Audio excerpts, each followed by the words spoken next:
ওলামায়ে কেরাম শুধুমাত্র মেহরাবে দাঁড়িয়ে নামাজের ইমামতি করবেন, এটুকু আমার এবং আমাদের প্রত্যাশা নয়।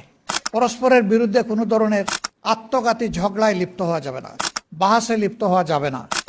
আমরা চাই যিনি নামাজের ইমাম তিনি হবেন সমাজেরও ইমাম।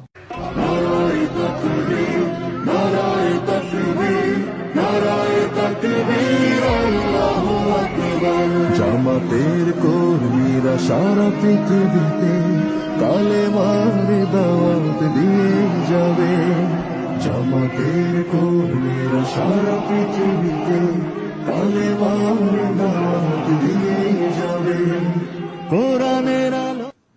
আল্লাহ তাআলা বিনয়কে বড় পছন্দ করেন।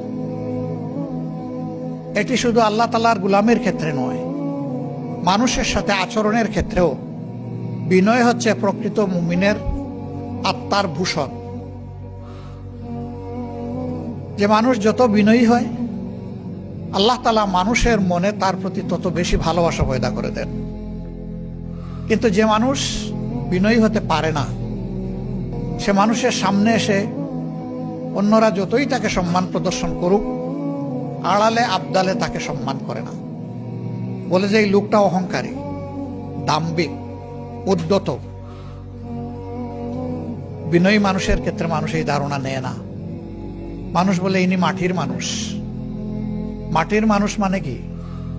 মাটির মানুষ মানে হচ্ছে যে এই যে মাটির উপর দিয়ে হাজার হাজার বছর ধরে সমস্ত প্রাণী চলে, যন্ত্রযান চলে, পানি গড়িয়ে যায়, সাপ বিচ্ছুও চলে, মাটি কোনোদিন বিদ্রোহ করে না, সব কিছুর ভার নীরবে বহন করে চলছে। বিনয়ী মানুষটাও তার সমাজকে ধারণ করে সমাজের দুঃখ, কষ্ট, বঞ্চনা সে তার ঘাড়ে নিবে এবং সেইটা ফেলে দেবে না, বিদ্রোহ করবে না। সেইটা নিয়ে অন্যকে রিলিফ দেওয়ার, শান্তি দেওয়ার চেষ্টা করবে। সম্মানিত বন্ধুগণ, আল্লাহ তাআলার পক্ষ থেকে মানুষকে সেই বিনয়টাই অবলম্বন করতে বলা হয়েছে। ইবাদুর রহমানিল্লাযীনা ইয়ামশুনা আলাল আরদি হাওনা ওয়া ইযা খাতাবাহুমুল জাহিলুনা ক্বালু সালামা।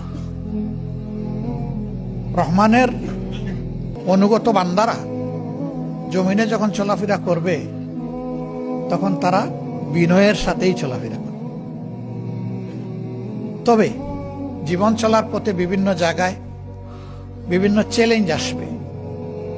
কিছু মানুষ তার বিনয়ের পথটাকে রুদ্ধ করে দিতে চাইবে, তার সরল এবং সত্য পথের উপর চলাকে বন্ধ করে দিতে চাইবে, তাকে বিভিন্ন প্রশ্ন মানে জর্জরিত করবে।